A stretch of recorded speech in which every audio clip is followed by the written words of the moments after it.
The morning sun cast long shadows across the United Nations building as Ambassador Kethver stepped out of his shuttle. He was tall, nearly 8 feet, with blue-green skin that shimmered like scales in the sunlight. His forearms moved with perfect grace, and his large black eyes seemed to take in everything around him. Behind him walked 6 other beings, each from different worlds among the stars. Dr. Sarah Xian stood with the other human representatives, her heart beating fast with excitement. This was the day humanity had dreamed of for centuries. First contact with intelligent life from beyond Earth, the aliens had been talking with Earth's leaders for 3 months through radio signals, but today was the first time they would meet face to face. People of Earth, Kethver spoke in perfect English, his voice carrying a strange musical tone. I bring greetings from the Galactic Council. We have watched your species for many years, and we believe you are ready to join our peaceful alliance of worlds. The crowd of reporters and officials erupted in excited whispers. June felt tears in her eyes. After decades of studying the possibility of alien life, here they were, offering friendship and knowledge. Admiral Marcus Torres stood rigid in his military uniform, his weathered face showing none of the excitement around him. Something about the aliens bothered him, though he could not say what.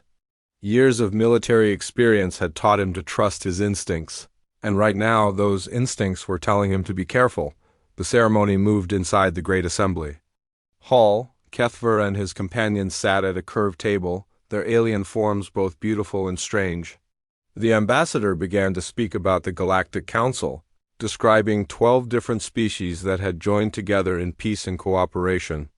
For over 1,000 years, we have maintained order and prosperity across hundreds of worlds, Kethver explained.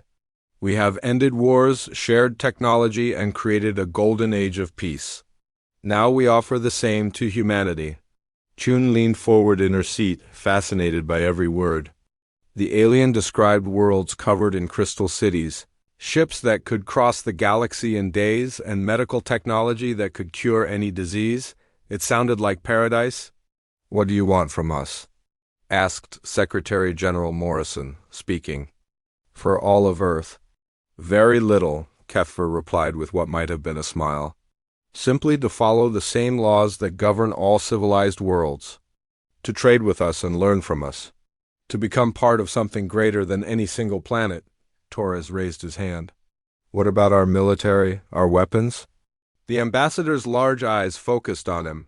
Ah yes, Admiral Torres. We understand your concern for security. However, under Galactic Council law, member worlds are not permitted to maintain weapons of mass destruction. This includes your nuclear weapons and certain military spacecraft, but do not worry. The Council provides protection for all member worlds. You will be safer than ever before. Several military officials shifted uncomfortably in their seats. Torres felt his suspicions growing stronger. And if we refuse to give up our defenses? Why would you refuse? Kethver asked, tilting his head. You would be trading primitive weapons for the protection of the most advanced military force in the galaxy. It would be like choosing a wooden club over a laser cannon. The negotiations continued for weeks. The aliens were patient and generous with their gifts. They shared medical knowledge that cured cancer within days. They provided clean energy, technology that could power entire cities without pollution. They offered farming techniques that could feed billions. Chun spent her days talking with the alien scientists, learning about their biology and culture. Each species in the council was different. The Zilithians, like Kethver, were logical and diplomatic. The Vorth were strong reptilian warriors who served as peacekeepers. The Keth were small and quick, excellent engineers and pilots. Your species is remarkable, Dr. Theises, a Keth scientist, told Chun one afternoon. So creative and adaptable. We have studied your art, your music, your literature. It is unlike anything we have seen.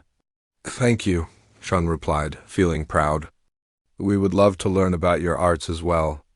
Theises looked uncomfortable for a moment. Our arts are different. Perhaps in time you will understand them better. Meanwhile, Torres spent his time studying the aliens' military technology. What he saw impressed and worried him. Their ships were far beyond anything humans could build, with weapons that could destroy entire cities in seconds. But he noticed something strange. The aliens seemed very interested in human tactics and strategies. "Your military history is fascinating," General Vorthkar told him during one meeting. "So many different approaches to warfare. So much creativity in your battles." "Creativity born from necessity," Torres replied carefully. "When you're outgunned, you have to be smart." "Indeed," the Vorth said, his reptilian features unreadable. "We would very much like to study your military academies, your training methods. For historical purposes, of course." Torres made note of every such conversation. The aliens seemed far too interested in human capabilities for his comfort. But his concerns were overruled by the excitement of the general population and most world leaders. 6 months after first contact, the Terran Accords were signed. Humanity officially joined the Galactic Council.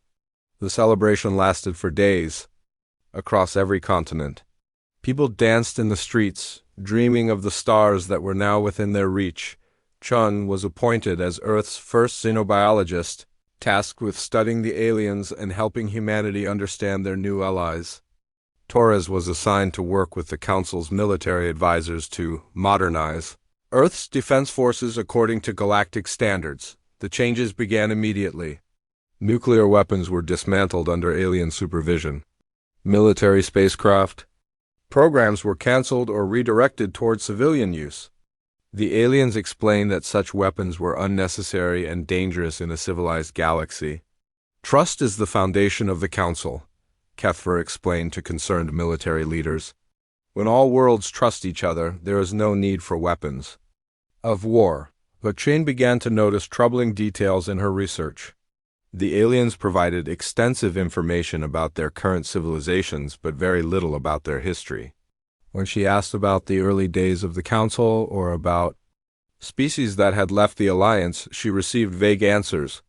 "History is less important than the present," Dr. Theises told her when she pressed for details. "The Council has always existed as it does now. Why concern yourself with ancient matters?" Chen also noticed that the alien technologies they shared were impressive but limited. Humans received medical advances, clean energy, and basic space travel. But when human scientists asked about the more advanced technologies they saw in alien ships, the faster-than-light drives, the powerful computers, the advanced weapons, they were told these were too dangerous for a young species. "You must walk before you can run," Kethver explained. "These technologies require great wisdom to use safely. In time, perhaps centuries from now, humanity will be ready for them." Torres found his new role frustrating. The alien military advisors were polite but insisted on completely restructuring Earth's defense forces. Traditional military strategies were dismissed as primitive and unsuitable for modern galactic warfare. "Your weapons are outdated," General Vorthkar explained. "Your tactics are based on fighting other humans. Galactic threats require galactic solutions." "What kind of threats?" Torres asked. "Pirates mostly. Criminals who prey on shipping lanes. Nothing that requires the crude weapons humans have developed. The Council fleet handles all serious threats." But Torres noticed that the aliens seemed very interested in human manufacturing capabilities. They wanted detailed information about Earth's industrial capacity, its population centers, its resource locations. When he questioned this, he was told it was for integration planning. 2 years after the Accords were signed, Chen made a disturbing discovery. While reviewing alien cultural databases, she found references to species that no longer existed in Council records. The mentions were brief and quickly buried in vast amounts of data, but they were there. The Karathi, described as master engineers, who built beautiful cities among the asteroids. The humans noted they had vanished from records about 300 years ago. The Zelians, not to be confused with the Zilithians, who were apparently excellent farmers and had developed remarkable biotechnology. They had disappeared 200 years ago. The Threks, described as creative artists and inventors who had shown great promise before vanishing from records 150 years ago. Chin tried to research these missing species further, but found that most references to them had been classified or removed from the databases she was allowed to access. When she asked Isis about them, the alien became agitated. "These are sensitive, historical matters," Isis said. "Species sometimes choose to leave the Council for various reasons. It is not appropriate to discuss such private decisions." "But where did they go?" Chun pressed. "Surely there are still some of them out there." "The galaxy is large," Isis replied, refusing to meet her eyes. "Perhaps they found worlds far from Council space where they wish to live alone. It is not our place to judge such choices." That night, Chin lay awake thinking about the missing species, 17 different civilizations that had simply vanished from galactic history. It could be coincidence.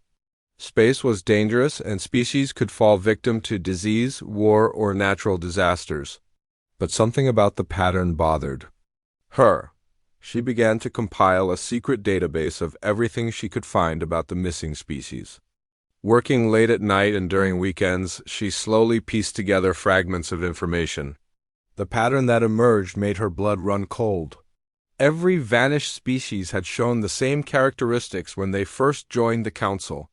They were young, creative, and adaptable.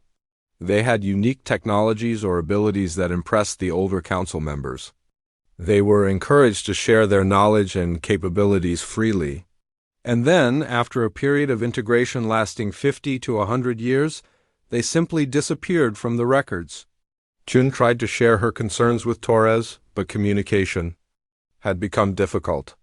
The Admiral was constantly monitored by his alien advisors, and their meetings were always observed.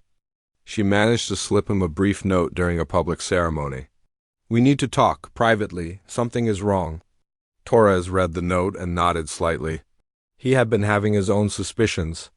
The aliens were taking detailed scans of everything. On Earth, they cataloged human genetic samples, mapped every resource deposit, and studied human psychology with an intensity that seemed excessive for peaceful allies. 2 weeks later, during a brief moment when surveillance was distracted, Torres and Chun met in a park near the UN building. "I think we've made a terrible mistake," Chun whispered, pretending to feed ducks in the pond. "I've found evidence of 17 species that joined the Council and then vanished completely." Torres threw breadcrumbs into the water, his face grim. "I've been watching their behavior. They're not acting like allies. They're acting like conquerors taking inventory." "What can we do?" Chun asked. "They're so much more advanced than us. Even if we're right, who would believe us?" I don't know," Torres admitted. "But I'm going to start preparing for the worst. Quietly. If they really are what I think they are, humanity is going to need every advantage we can get." Neither of them noticed the small alien device floating high above them, recording every word they spoke. 25 years had passed since the signing of the Terran Accords. Dr. Sarah Chun was now in her 70s, her hair silver but her mind still sharp. She walked slowly through the corridors of the Global Integration Center in Geneva, her cane tapping against the polished floor. The building bustled with activity as humans and aliens worked together on what everyone believed was humanity's bright future. Admiral Marcus Torres had retired 15 years ago, but his son James had followed in his footsteps. Captain James Torres commanded the orbital defense platform above Earth, though it was barely more than a glorified space station. The real military power belonged to the Galactic Council fleet that now patrolled Earth's solar system. The announcement came on a Tuesday morning that would change everything. Ambassador Kethver, looking exactly the same as he had 25 years ago, stood before the United Nations Assembly with what appeared to be joy on his alien features. "Today marks a new chapter in human development," he declared, his musical voice carrying across the packed hall. "The Galactic Council is proud to announce the Great Integration Program. We will be selecting Earth's most talented citizens for relocation to various Council worlds, where they will receive advanced education and contribute to galactic civilization." The crowd erupted in cheers. For years, humans had dreamed of visiting alien worlds, but travel had been limited to small diplomatic missions. Now it seemed that dream would become reality for thousands of people. Chun watched from the observer section, her weathered hands gripping her cane tightly. Something about the announcement troubled her, though she could not yet say what. The aliens were smiling, but their smiles seemed different somehow. More hungry than happy, over the following weeks, the selection process began. Council representatives set up recruitment centers in every major city on Earth. The lines of volunteers stretched for blocks. Everyone wanted to be chosen for this incredible opportunity. Dr. Elena Vasquez, one of Earth's brightest young scientists, stood in line at the Mexico City Center with her application forms. She was 28 years old, had 3 advanced degrees in physics and engineering, and spoke 4 languages fluently. She was exactly the kind of person the program seemed designed for. "What kind of work will I be doing?" she asked the Keth official reviewing her application. "Research and development," the small alien replied, its large eyes scanning her qualifications. "Your skills in quantum mechanics would be very valuable on Nexus Station. You would work alongside the finest minds in the galaxy." Elena's heart raced with excitement. This was the chance of a lifetime, opportunity to learn secrets that could advance human science by centuries. Chun spent her days analyzing the selection criteria from her small office at the Integration Center. As Earth's senior xenobiologist, she still had access to most Council databases, though she had noticed her clearance level had been quietly reduced over the years. The pattern she discovered made her stomach turn cold. The aliens were not selecting random volunteers. They were specifically choosing humans with particular traits. The smartest scientists and engineers, the strongest and healthiest young adults, the most creative artists and inventors, those with rare skills or unusual talents. What made it worse was the genetic testing. Every volunteer had to provide blood samples for what the aliens called compatibility screening. Chun had seen enough biology to know they were doing far more than checking for diseases. She tried to share her concerns with the current Secretary General, but found her access to high-level officials had been restricted. When she requested a meeting, she was told that her expertise was no longer needed for policy decisions. Meanwhile, Captain James Torres was dealing with his own growing suspicions. The orbital defense platform gave him a clear view of the ships that came and went from Earth, the vessels that arrived to collect. Integration volunteers were not the sleek diplomatic craft humans were used to seeing. They were massive cargo ships with holding areas that looked more like prisons than passenger quarters. "Something's not right about these transports," he told his deputy, Commander Lisa Park, as they watched another ship depart with 500 human volunteers aboard.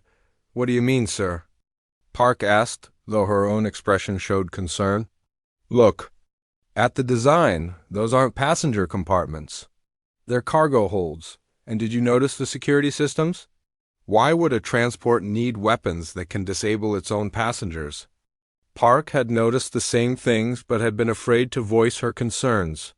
"Maybe it's just alien technology we don't understand," Torres shook his head. "I've been studying their tech for 25 years. I know the difference between passenger safety and prisoner containment." He had been working in secret for years, using his father's old contacts to build a network of concerned humans throughout the military and scientific communities. They called themselves the Earth Defense Initiative, though they were careful to never meet in large groups or communicate through official channels. The breakthrough came from an unexpected source. Dr. Chun was working late in her lab when her computer received an encrypted message from an unknown sender.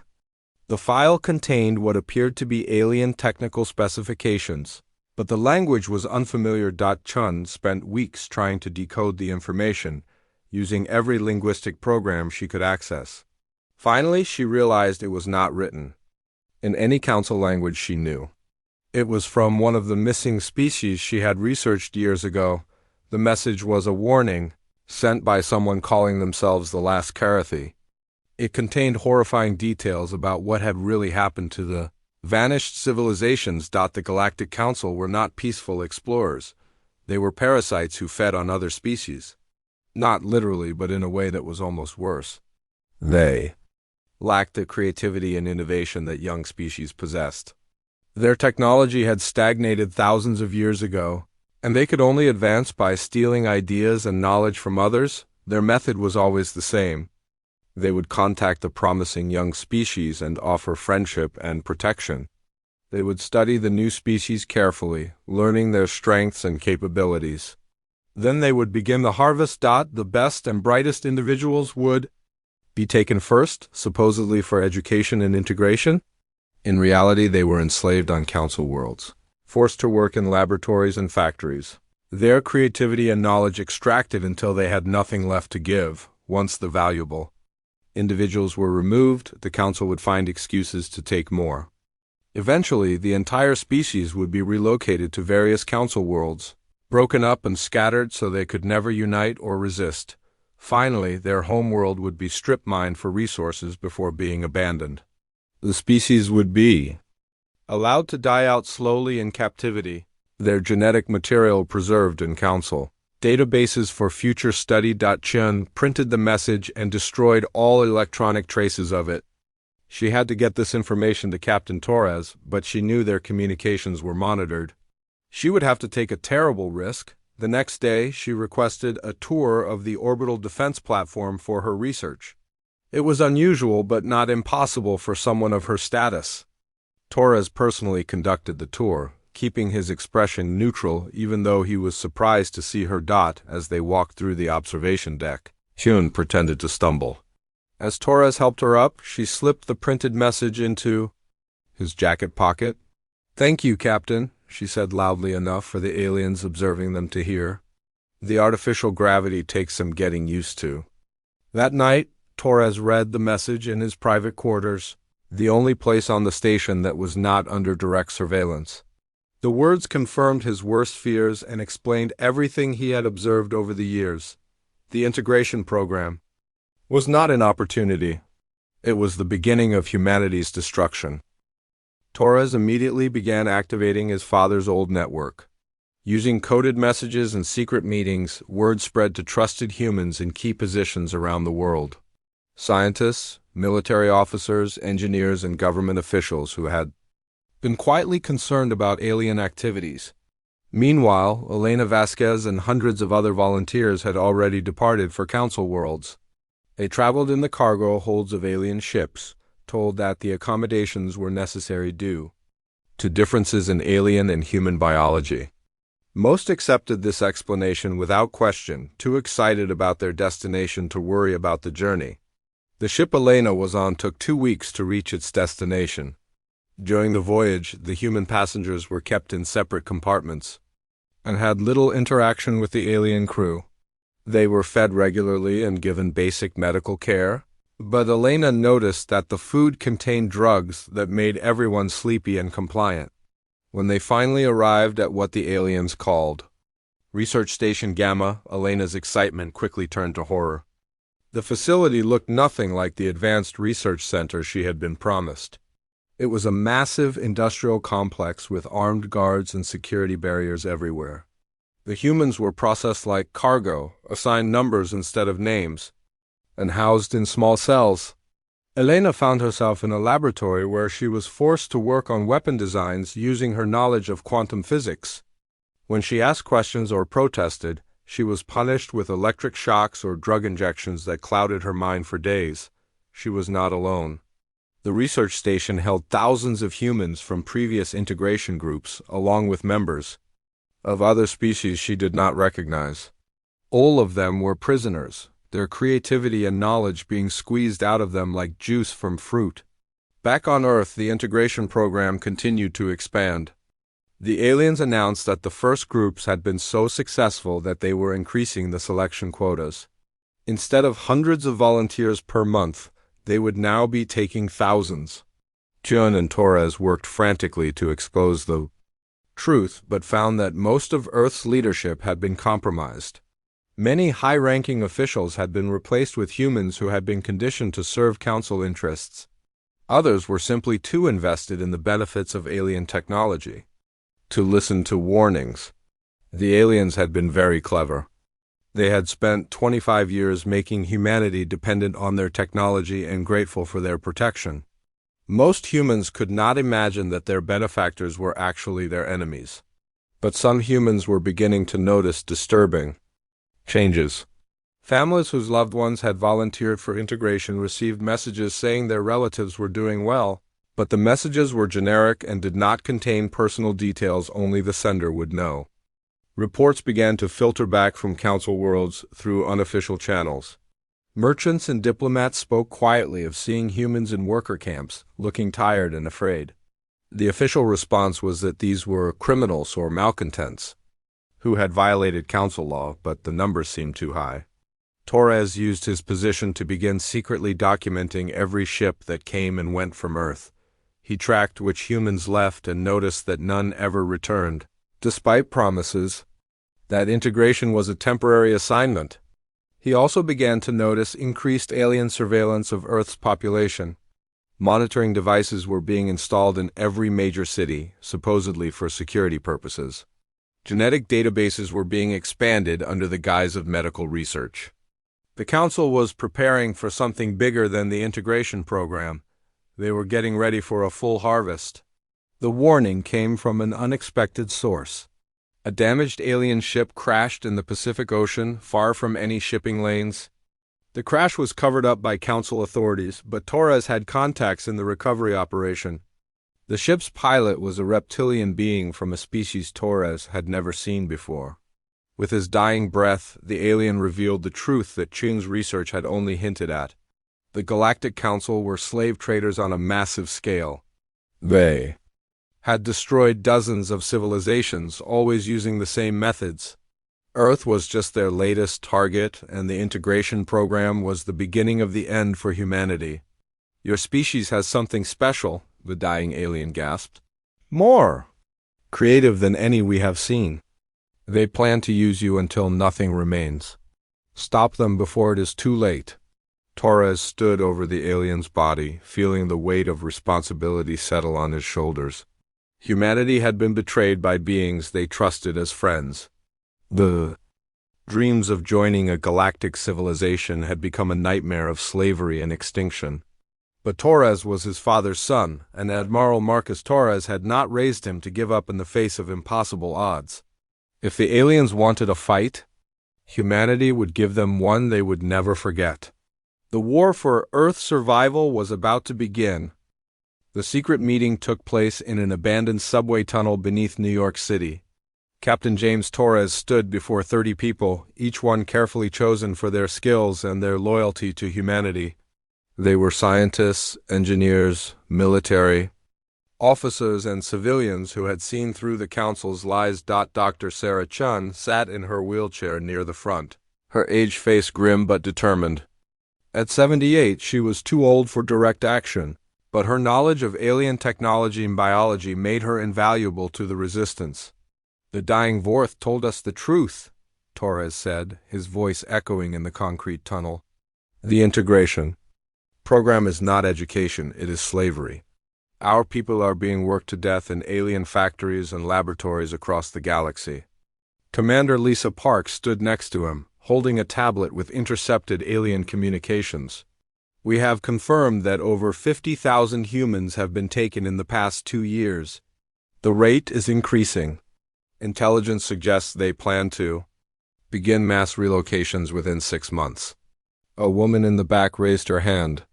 She was Dr. Maria Santos, a nuclear physicist whose daughter had volunteered for integration 8 months ago. "What can we do? Their technology is centuries ahead of ours. We gave up our weapons. We have no ships that can reach the stars." Torres smiled grimly. "We have been preparing for this day longer than you know. My father started planning for the worst-case scenario 25 years ago. We may not have their advanced technology, but we have something they do not understand." "What is that?"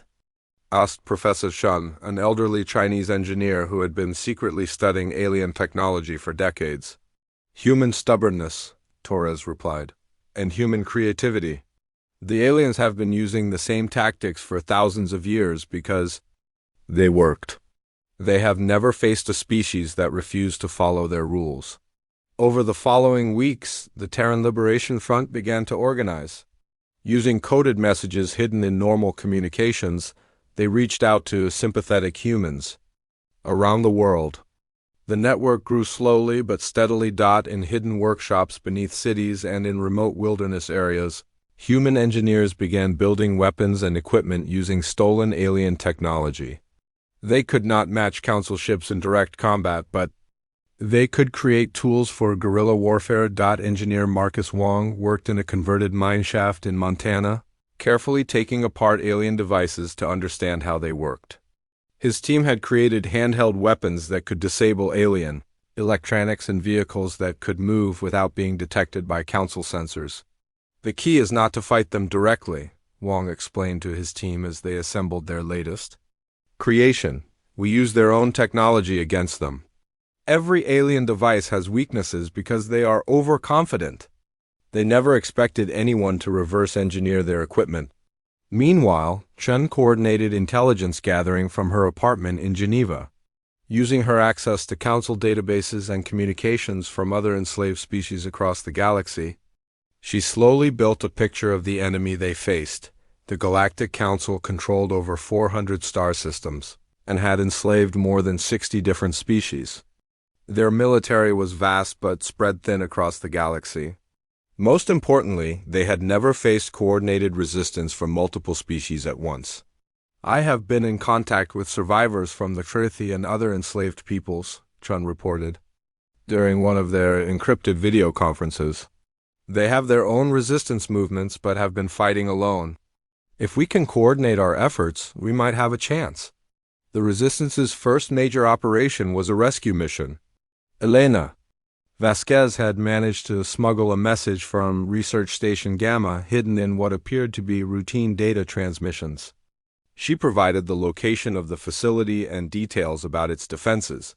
Torres assembled a team of 20 volunteers for the mission.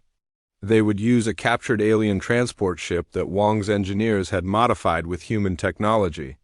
The plan was simple but dangerous. Infiltrate the station, rescue as many humans as possible, and gather intelligence about Council operations. Lieutenant Jake Morrison piloted the modified ship through hyperspace, following routes provided by alien refugees Chen had contacted. The journey took 5 days, and every moment they expected to be detected by Council patrols. Research Station Gamma orbited a dead planet in a system far from any inhabited worlds. The facility was massive, designed to hold thousands of prisoners. Armed alien guards patrolled the exterior, and sensor arrays monitored all approaches. Remember, we are not here to fight their entire military, Torres told his team as they prepared for the mission. We get in, grab our people, and get out. We cannot save everyone today, but we can prove that humans will not go quietly into slavery. The attack began with Wong's new invention, electromagnetic pulse grenades that could disable alien technology without harming living beings. The rescue team infiltrated the station through maintenance shafts, using their smaller size to move through areas aliens could not access. Elena was in Laboratory Section C when the lights went out. For a moment, she thought it was another system. Failure. Then she heard explosions in the distance and human voices shouting in English. Anyone who can hear this, this is the Terran Liberation Front? Torres's voice echoed through the station's emergency speakers. We are here to take you home. Move toward the main transport bay. Avoid the alien guards. Elena felt her heart leap. With hope for the first time in months, she had almost given up believing that anyone on Earth knew what was happening to them. She gathered the other humans in her section and began moving toward the transport bay. The rescue was chaotic but successful. The resistance team managed to evacuate over 300 humans and 24 aliens from other enslaved species. They also recovered computer data that provided valuable intelligence about Council operations, but the mission came at a cost. 5 resistance fighters died in the fighting, and the aliens now knew that humanity was organizing against them. The Council's response was swift and brutal. Ambassador Kethver appeared on every television screen on Earth the next day, his usual diplomatic smile replaced by cold anger. It has come to our attention that certain criminal elements among the human population have attacked a peaceful research facility. This terrorist action resulted in the deaths of innocent Council citizens and the theft of valuable scientific data. Torres watched the broadcast from a hidden bunker beneath the Rocky Mountains. The alien's words made his blood boil, but he forced himself to remain calm. This was exactly the response they had expected. Effective immediately, all human space travel is suspended pending a full investigation, Kethver continued. Security measures will be increased to protect both human and alien citizens from further violence. The perpetrators of this attack will be found and brought to justice. Within hours, Council ships began deploying across Earth's solar system. Orbital platforms that had been presented as protective measures suddenly revealed their true purpose as control stations. The aliens locked down all space traffic and began scanning the planet for signs of resistance activity. The crackdown affected more than just the resistance. Normal human activities were severely restricted. Travel between countries required special permits.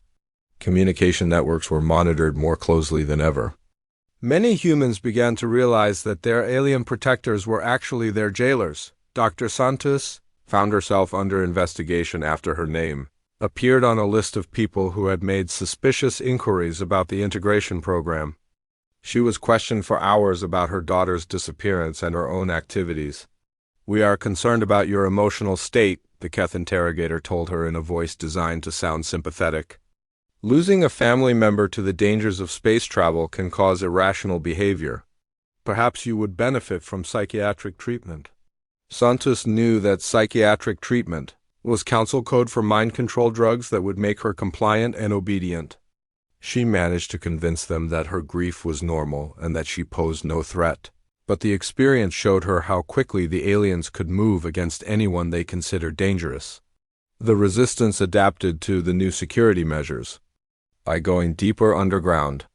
They moved their operations to remote locations and used human-built technology that the aliens could not easily detect.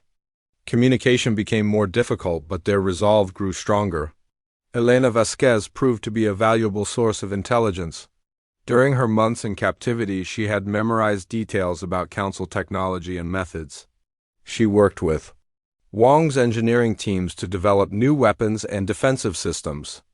"The aliens are not as advanced as they pretend to be," she explained during a briefing in a hidden facility beneath the Nevada desert.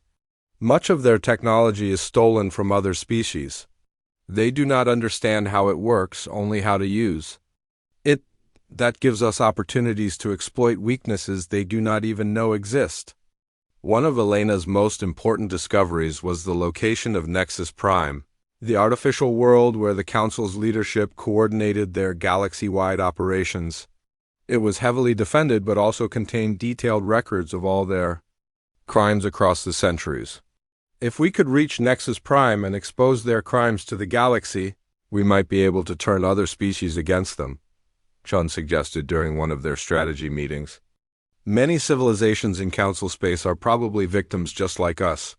But reaching Nexus Prime would require ships capable of crossing thousands of light-years undetected. The Resistance had captured several alien vessels, but they were small transport craft, not warships capable of challenging Council defenses. That changed when Commander Park made contact with the Kurethi Resistance. The survivors of that enslaved species had been hiding in asteroid belts and dead systems for centuries, slowly building a secret fleet of their own. "We have 40 ships capable of interstellar travel," the Kurethi leader, calling himself Admiral Stonewalker, communicated through encrypted channels. "They are not large, but they are fast and invisible to Council sensors. If your species can provide warriors and weapons, we can provide transportation."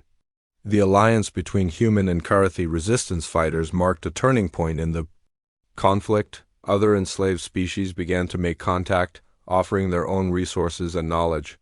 The Council had created their own worst nightmare, a coordinated rebellion spanning multiple star systems. Torres found himself promoted from captain to admiral of a fleet that existed only in hidden shipyards and secret bases.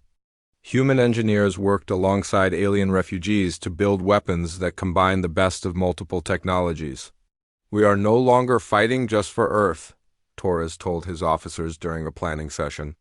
"We are fighting for every species the Council has enslaved." We are fighting for the principle that intelligence and creativity cannot be owned. The Resistance began launching hit-and-run attacks against Council facilities across human space.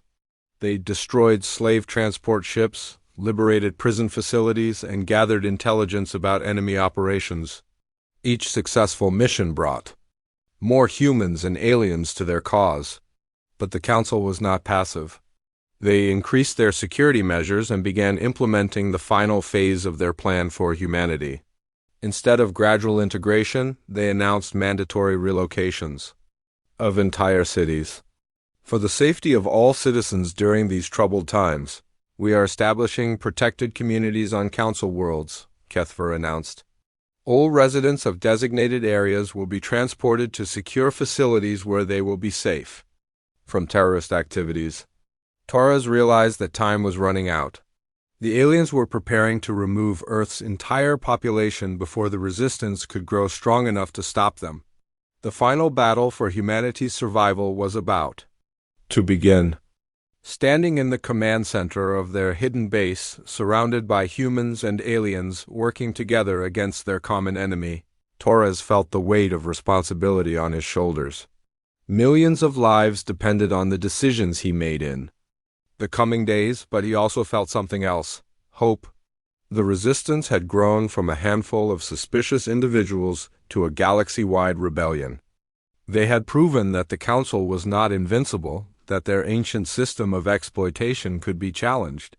The stars that had once seemed so far away now burned with the promise of freedom. Humanity would not go quietly into slavery.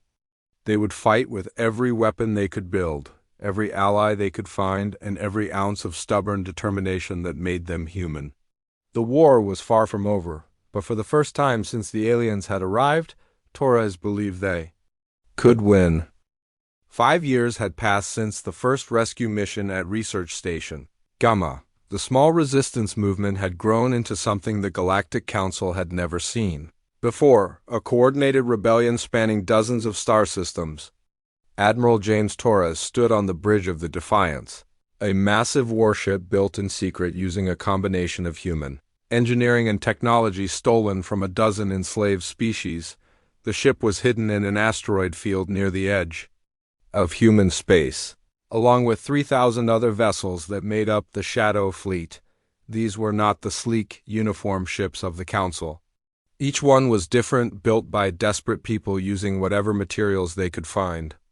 But together they represented the largest military force ever assembled by enslaved species. Dr. Sarah Shun, now 83 years old, worked from her command station in the ship's intelligence center.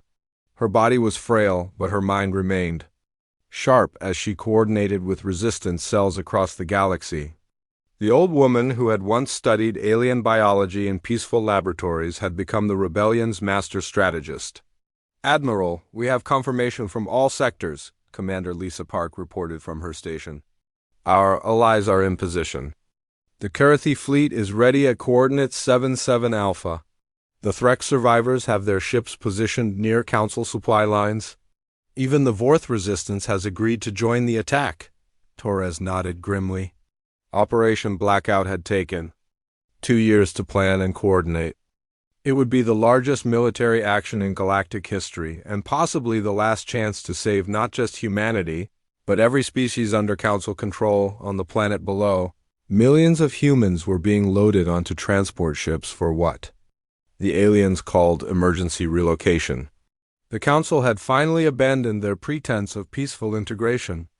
They were taking Earth's entire population to slave camps across the galaxy. Elena Vasquez, now a colonel in the Resistance, commanded a strike team aboard the modified cruiser Freedom's Edge. She watched through the ship's sensors as Council transports lifted off from Earth's surface, carrying thousands of her fellow humans into slavery. "It makes me sick to watch this," she said to her second-in-command, Captain Mike Chun, Sarah's grandson who had joined the Resistance after his university was relocated by Council forces. "That's why we're here," Mike replied, checking his weapon systems, "to make sure this never happens to another species." The Shadow Fleet had been built using tactics the Council could not understand. Instead of massive shipyards that could, be detected and destroyed, humans had constructed their vessels in secret locations throughout the solar system. Asteroid mining stations had been converted into weapons factories. Moon bases had become ship assembly facilities. Even the orbital debris around Earth had been collected and turned into raw materials. Each ship in the fleet incorporated lessons learned from 5 years of guerrilla warfare. They used stealth technology reverse-engineered from captured Council scouts. Their weapons combined human creativity with alien power sources. Most importantly, they were designed to work together in ways Council ships never could. Engineer Marcus Wong, now the fleet's chief technology officer, had spent years studying Council weaknesses. His teams had discovered that alien ships relied heavily on centralized control systems. If those systems were disrupted, entire fleets could be paralyzed. Remember, our goal is not just to win battles, Wong explained to the fleet commanders during their final briefing. We need to prove to the galaxy that the Council can be defeated. Every world that sees our ships will know that resistance is possible. The attack began at exactly 1200 hours Galactic Standard Time. Across 50 star systems, resistance fleets emerged from hiding to strike at Council installations.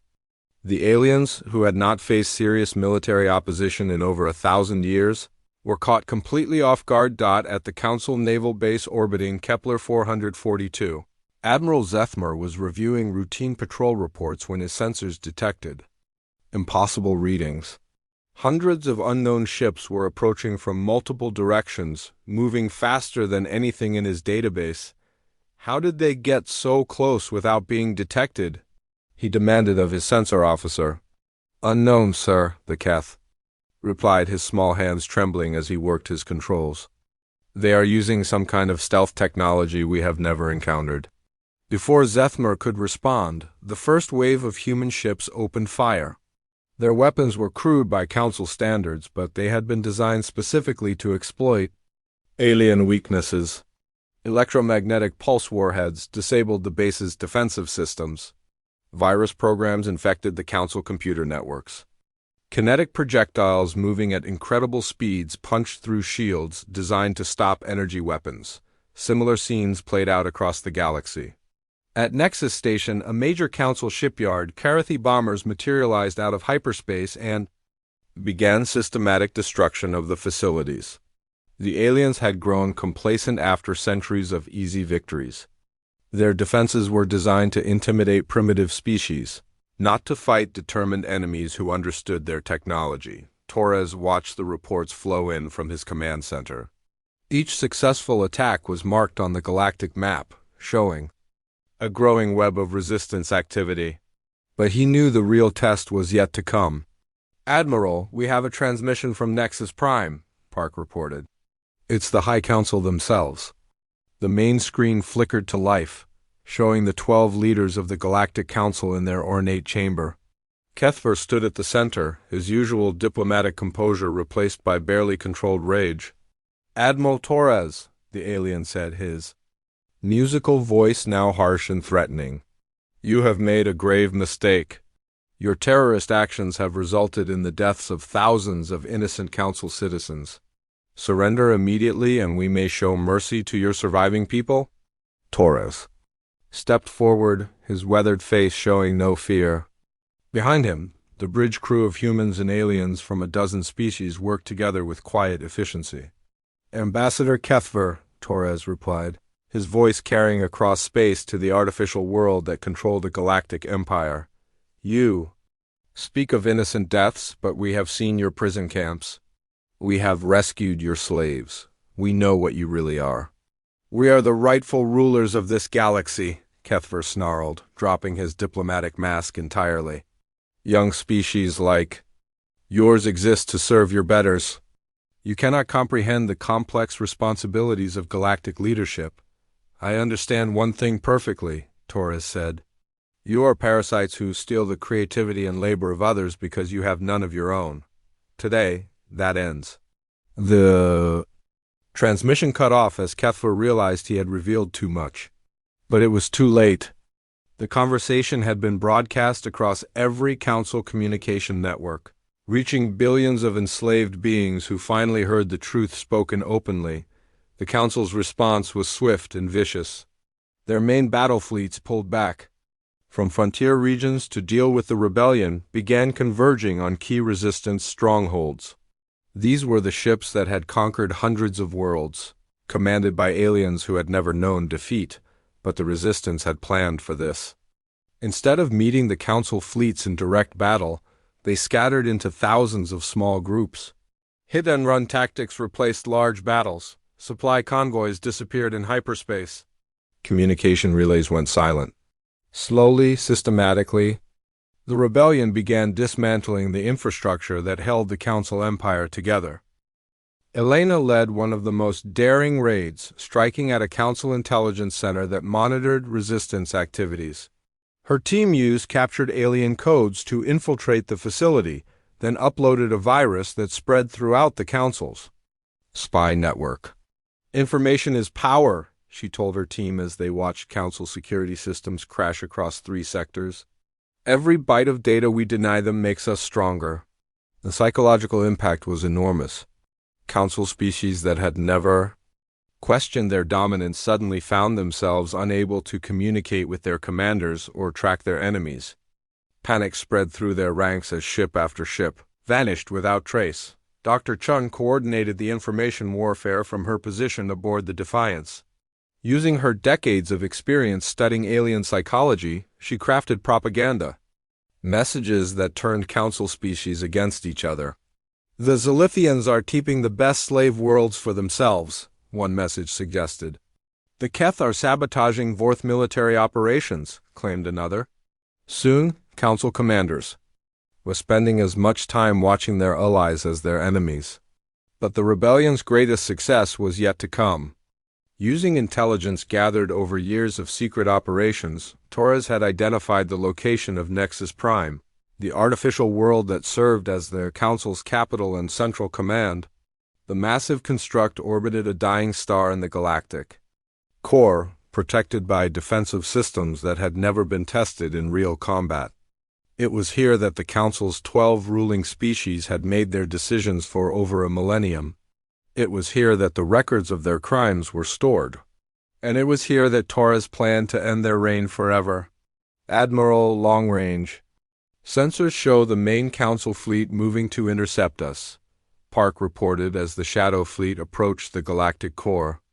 "Over 2,000 ships, including their planetary assault craft," Torres studied the tactical display. The Council had finally realized that Nexus Prime was the target and had stripped defenses from across the galaxy to protect their capital. It would be the largest space battle in galactic history. "Signal all ships," Torres ordered. "Execute Formation Gamma 7. We're going to show them what happens when predators become prey." The Shadow Fleet transformed as his orders spread. Through the communications network, 3,000 ships arranged themselves into a formation that looked chaotic to alien observers, but made perfect sense to humans who understood pack-hunting tactics. The Council fleet moved to meet them in traditional battle formation. Massive dreadnoughts in the center surrounded by cruisers and destroyers in precise geometric patterns.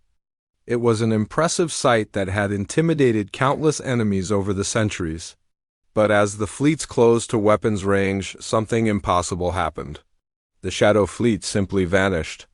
Advanced stealth systems powered by fusion reactors, stolen from a dozen different species, rendered the human ships invisible to Council sensors.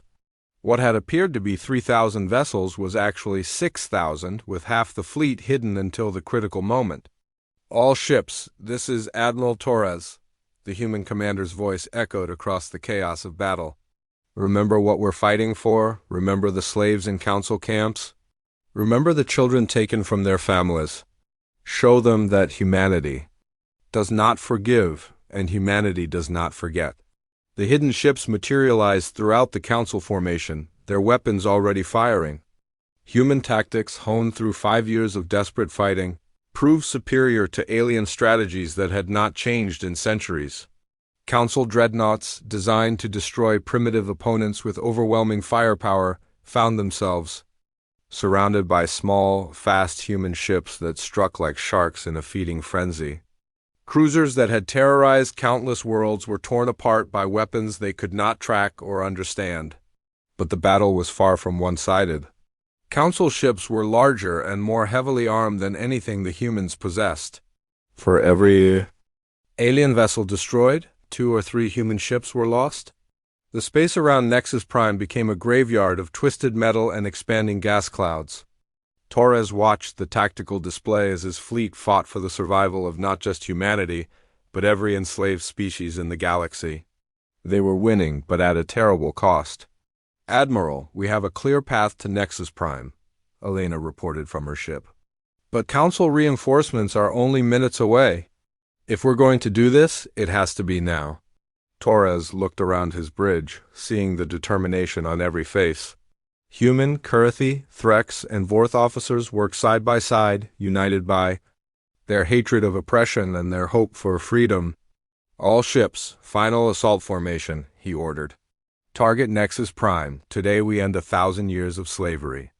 The remaining ships of the Shadow Fleet turned toward the artificial world that had spawned so much suffering. Behind them, the space around the dying star was filled with the wreckage of the largest battle in galactic history. Ahead lay the final confrontation with an empire built on the suffering of others. The stars themselves seemed to hold their breath as humanity prepared to face its ultimate test.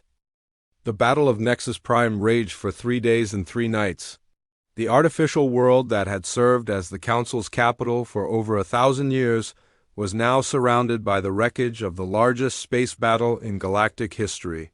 Broken ships drifted through space like fallen giants, their hulls torn open and their crews scattered to the void. Admiral James Torres stood on the bridge of the Defiance, his uniform torn and his face marked by 3 days without sleep. Around him, his crew worked frantically to coordinate the final assault on the Council's last stronghold. They had paid a terrible price to reach this moment. Of the 3,000 ships that had begun the battle, fewer than 800 remained. But they had won. The mighty Council fleet, which had terrorized the galaxy for centuries, lay in ruins around them. And now, finally, Nexus Prime itself lay defenseless before the combined fury of every species the Council had enslaved. Dr. Sarah Chun, now 83 and confined to a medical chair, watched the tactical displays from her position in the intelligence center. Her ancient eyes burned with determination as she coordinated the final phase of their plan. For 50 years, she had watched the Council destroy human lives. Today, that would end. "Admiral, we are receiving a transmission from Nexus Prime," Commander Lisa Park reported. "It is from the High Council chamber itself." The main screen flickered to life, showing the 12 rulers of the Galactic Council in their ornate meeting hall. But these were not the confident leaders who had once commanded an empire. They looked afraid, their alien features showing emotions Torres had never seen before. Kethver stood at the center, his blue-green skin pale with shock. Behind him, the other council members whispered among themselves in languages Torres did not recognize. For the first time in their long lives, these beings faced the possibility of defeat. "Admiral Torres," Kethver said, his musical voice now shaking with desperation, "surely we can reach some agreement. Your species has proven itself worthy of respect. We are prepared to offer you full membership in the Council, with all the rights and privileges that entails." Torres stepped forward, his weathered face showing no mercy. "You mean the same membership you offered to the Kurethi before you enslaved them? The same rights you gave to the Threx before you worked them to death?" "Those were different circumstances." Another council member, an insect like Keth, spoke up. "We have learned from our mistakes. Humanity has shown us new ways of thinking." "Yes, you have learned," Torres replied coldly. "You have learned that slaves can fight back. You have learned that your victims remember your crimes. You have learned that there are consequences for evil." Elena Vasquez, now commanding the assault forces preparing to board Nexus Prime, watched the conversation from her ship. She thought of the months she had spent in council labor camps, of the humans she had seen worked to death, of the children stolen from their families. Her hand tightened on her weapon as she prepared to lead the final assault. "Admiral, this is Colonel Vasquez," she reported. "My teams are ready to breach the station. We have located the main computer core where they keep their records." "Proceed with the mission, Colonel," Torres ordered. "But remember, we want the Council leaders alive. The galaxy needs to see them stand trial for their crimes." The boarding operation began as human and alien resistance fighters launched from their ships toward the massive artificial world. Nexus Prime was larger than most planets, a construct of metal and crystal that had taken centuries to build. But, for all its size and power, it had never been designed to resist internal attack. Elena led her team through maintenance shafts and service corridors, using the same tactics that had served them well for 5 years of guerrilla warfare. The Council's security forces, designed to intimidate conquered populations, proved useless against soldiers who had been trained in real combat. Meanwhile, Dr. Chun worked to crack the security systems that protected the Council's most secret files. These computers contained records of every crime the Council had committed across the centuries, evidence that could free enslaved species across the galaxy. "I am downloading everything," she reported to Torres as her fingers flew across her keyboard. "Population records, slave transport manifests, execution orders, genetic experiments. All of it," the files Chun accessed painted a picture of evil that stretched back over a millennium. The Council had not just enslaved other species. They had conducted horrible experiments on them, used them as test subjects for biological weapons, and even hunted them for sport on specially designed worlds. One file made Chin's blood run cold. It was a plan called Final Solution Terra, detailing how humanity would be eliminated once their usefulness ended. Earth would be strip-mined for resources, its atmosphere poisoned, and its remaining humans hunted down like animals. "Admiral, you need to see this," Chun transmitted. Sending the file to Torres's command station, Torres read the document in silence, his jaw tightening with each paragraph. The Council had not just planned to enslave humanity. They had planned to torture them, to break their spirits completely, and then to watch them die slowly and painfully. "Broadcast this to every communications network in the galaxy," Torres ordered. "Let every species see what the Council really thinks of those they claim to protect." As the horrifying truth spread across the galaxy, the final assault on the Council chamber began. Elena's forces had fought their way through the station's defenses and now stood outside the heavily fortified room where the 12 rulers waited.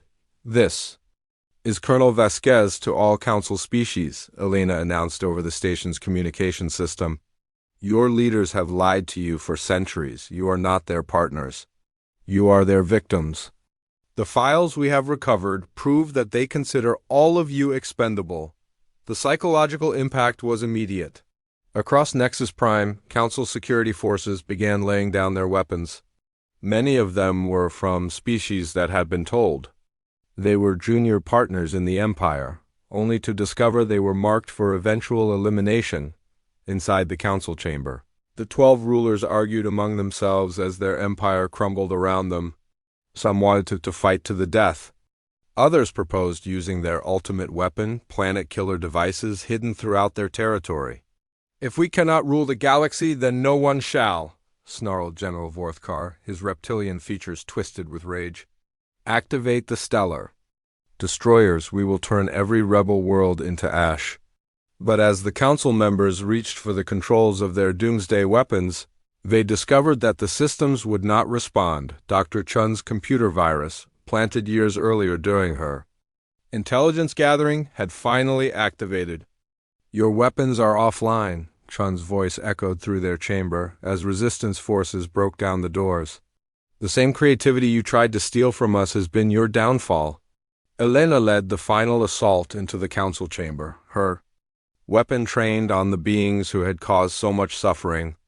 Behind her came resistance fighters from dozens of species, each one representing a civilization that had been brutalized. By Council rule, the 12 Council leaders stood in the center of their chamber, surrounded by soldiers whose families they had destroyed. For the first time in their long lives, they faced justice. I arrest you in the name of every species you have enslaved, Elena declared. You will stand trial before representatives of all your victims. Kethver raised his hands in surrender, his diplomatic mask finally slipping away to reveal the fear beneath. You do not understand what you are doing.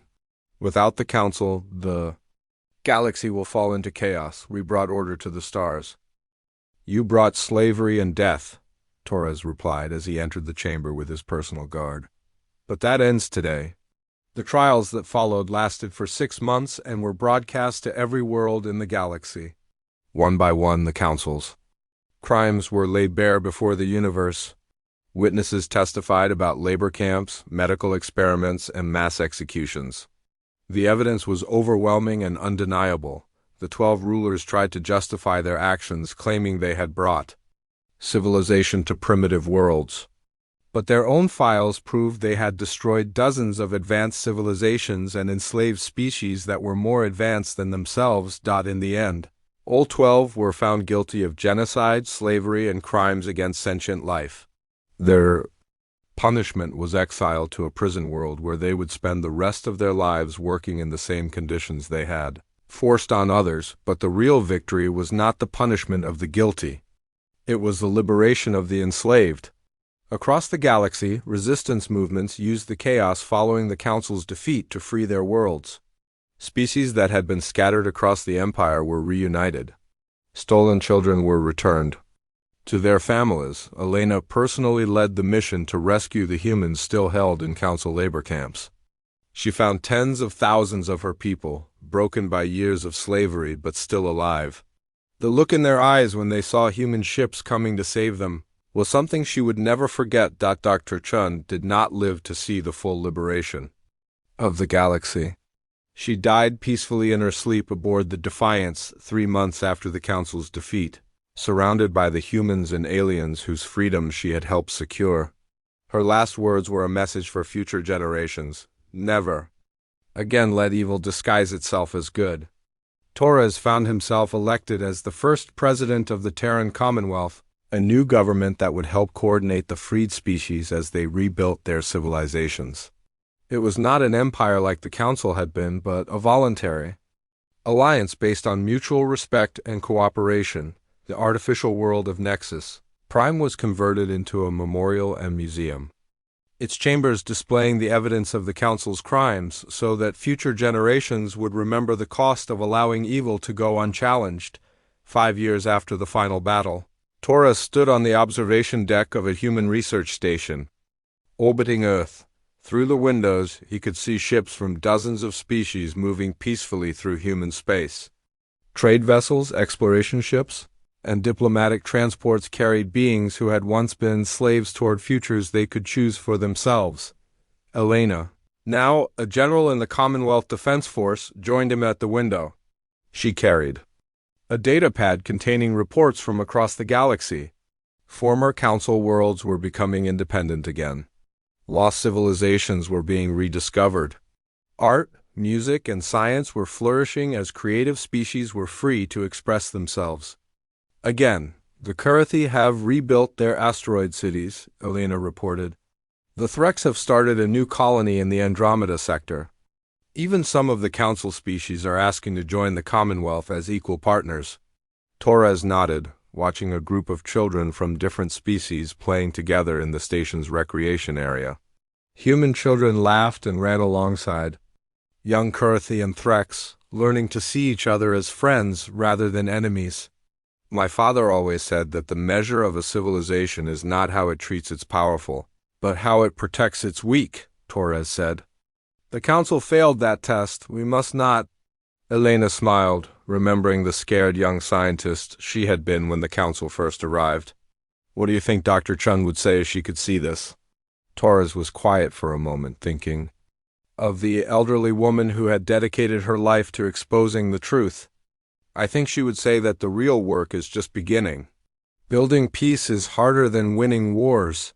Far below them, Earth turned slowly in the darkness of space, its lights twinkling like stars. No longer were those lights hidden beneath alien warships. No longer did humanity live in fear of beings who promised friendship, While planning slavery, the stars that had once been claimed by tyrants now belonged to all the species that had fought for their freedom. And at the center of it all, a small blue planet served as a reminder that sometimes the greatest victories come not from the strongest weapons, but from the refusal to surrender hope. Torres opened his personal log and began to record the final entry in humanity's war against the Council. Today marks the 5th anniversary of our victory at Nexus Prime. The galaxy is free, and the children of 100 worlds will grow up knowing that their future belongs to them. We were told we were sheep to be harvested. We proved we were wolves in sheep's clothing. But most importantly, we learned that we were shepherds, and shepherds protect the flock. As the words were recorded for history, the stars shone down on a galaxy where freedom had triumphed over tyranny, where cooperation had replaced exploitation, and where the dreams of enslaved peoples had finally become reality.